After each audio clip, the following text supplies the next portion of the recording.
Mamaya, meron po tayong mga follow-up mga kapuso. Bukod sa Bantay Bagyo, mainit din pong balita ngayon ay ang Bantay website.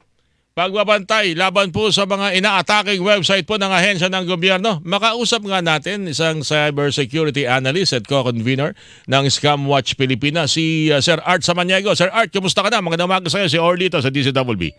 Ay, magandang umaga, Kuyang, saka sa lahat ng mga nakikinig at mga nanonood. Teka, ginagamit lang namin yung aming app. Gusto naming malaman kung ang boses mo ay totoo o fake o AI. Okay ba? Okay ba?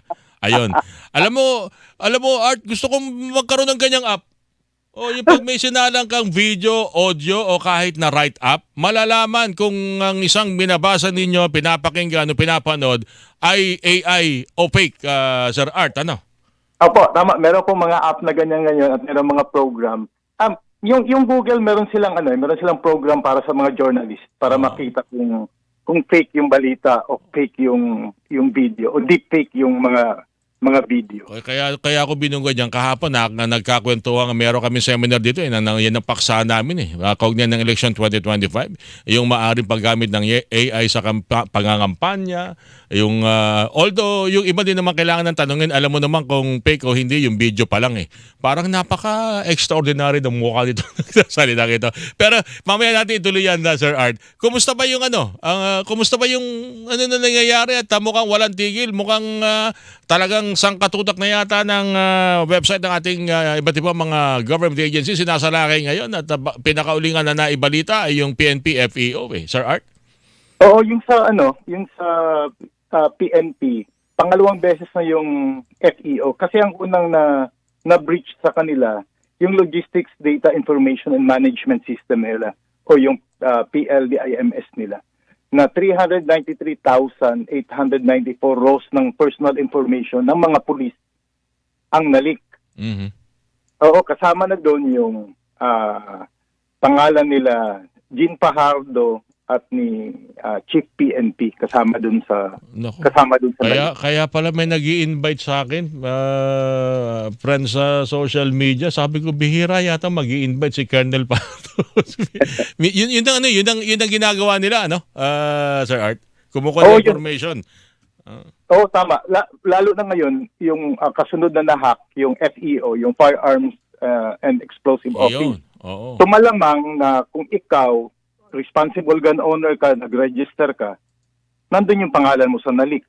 Oo. At pag natuntun yung email, matutuntun lahat ng iyong FB, Instagram, X account, o kung ano-ano pa Oo, tama. So, kasi ang mga information na nandito, full name, birthday, yung civil status, yung email mo nandun, pati phone number mo, saka pag nag-register ka pala ng baril, kailangan yung TIN number mo.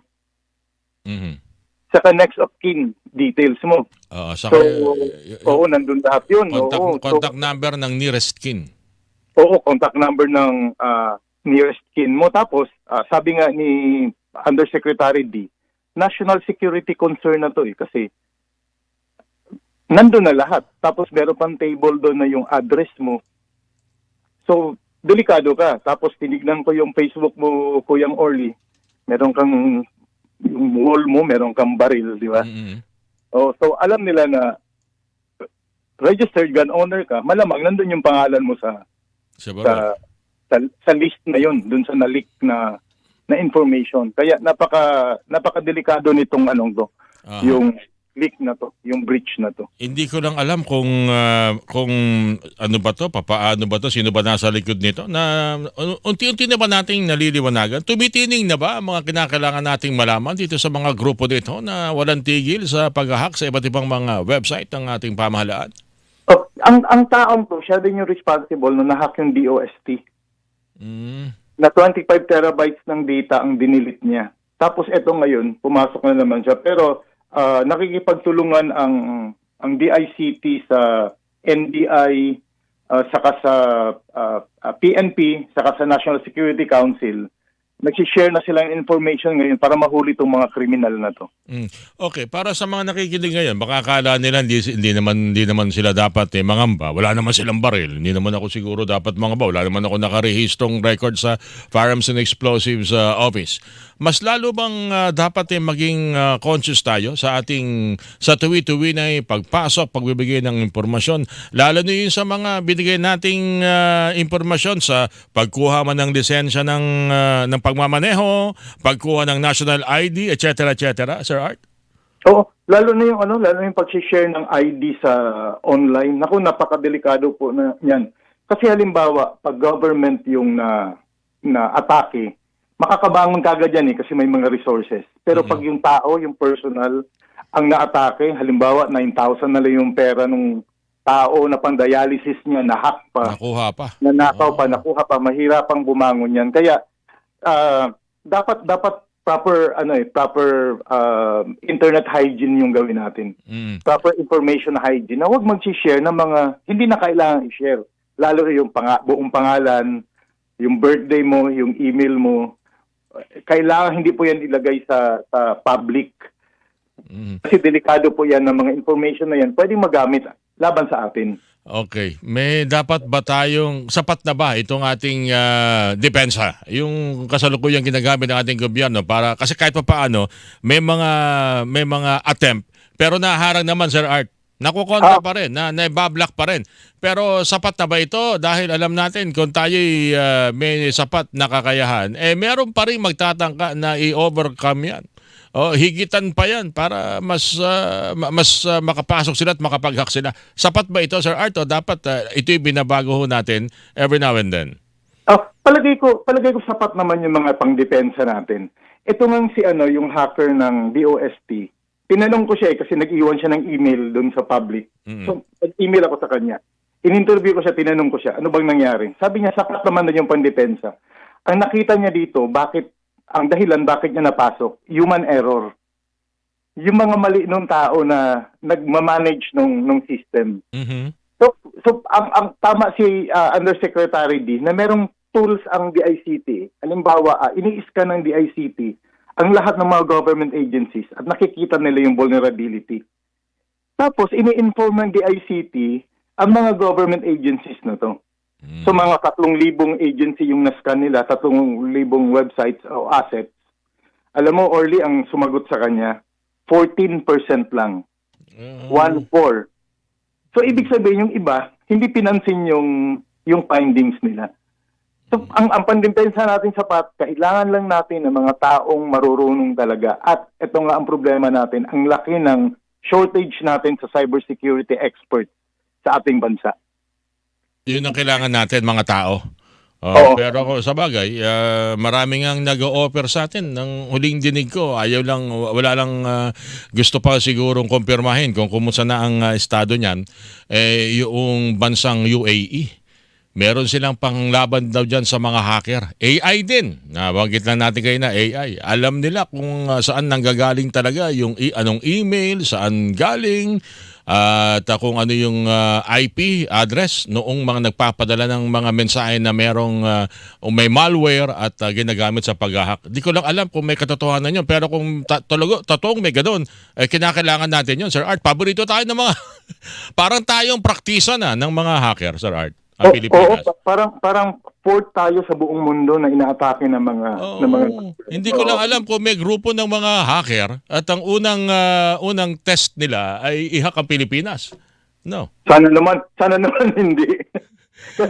kasi pag ganun delikado tayo sa dami ng information natin. So, ang binabantayan ngayon ng DICT, yung mga yung mga agency na marami tayong data. Halimbawa, yung Statistics Office, ayun, yung PhilHealth na na-hack na, yun yung mga binabantayan natin. Tapos mga tinatarget ng mga hacker ngayon, yung mga kilala, mga celebrity. Gaya mo, lagi kang napapakinggan sa radyo. Hindi naman, wala silang makukuha sa akin. May nagtangkangang sa akin tawag doon yung mag-eavesdrop. Walang walang narinig, puro ingay na. Nag-wiretap sa akin, puro ingay daw naririnig. Anyway, yun lang ang kailangan dito. Tulad yan, okay lang sana kung impormasyon kukunin tapos i-share, babahagi sa ilang mga nagpo-promote ng kung ano-ano man. Okay lang ho yun. Pero pag ginamit na yan para, yung sinasabi mo, Sir Art, makakuha ng, kung ano natatabi mo, makukuha pa sa bangko, yun ang masaklap. Kaya pag lalo-lalo na yung mahilig sa mga social media, pag may na-receive kayo ng mga friend o request o pasukin itong site na ito, doon kayo maging maingat. Tama po.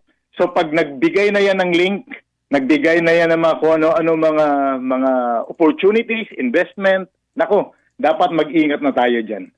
Iwasan mo na yan at sigurado ako scam yan. Alright. Ano pa pwede natin siguro panghuli na lang, Sir Art? Ano pa pwede natin maitulong para na rin, syempre, gobyerno natin itong mga pinapasok, Pilipinas ito, ayoko man isipin yung sinasabi nila na, naku, baka ito'y gagagawa na ng, wag na nga lang, ito gagagawa na ng ilang bands, ano, Sir Art? Alam mo, oo, kasi yung mga scam natin, tinitrace namin ang gagaling sa kanila.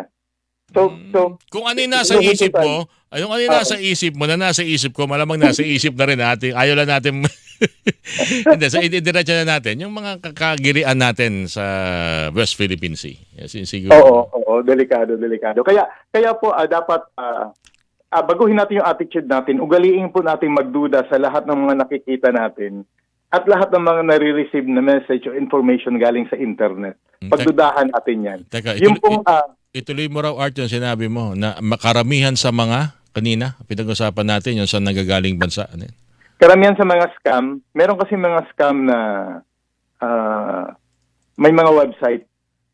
Okay. Tapos kine-check namin yung mga website nila, yung mga comments o yung mga paalala dun sa susunod na magiging programmer, nakalagay CH-ZN.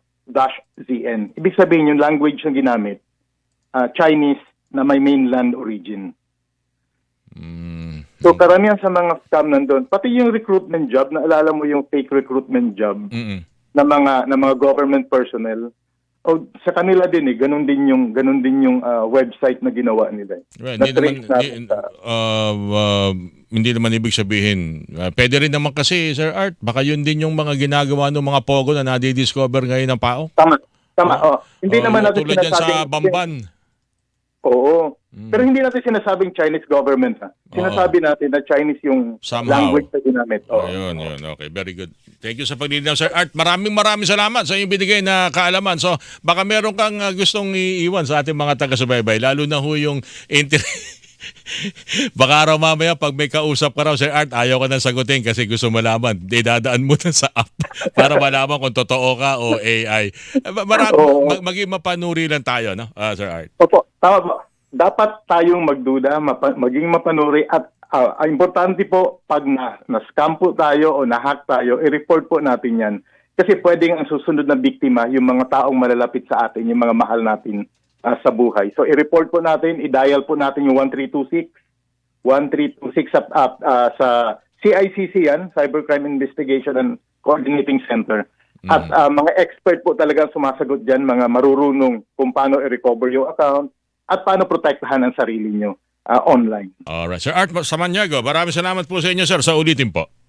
Maraming po salamat. Art Samaniego po, Cybersecurity Analyst, co-convener ng Scam Watch Pilipinas, ang inyo pong napakinggan.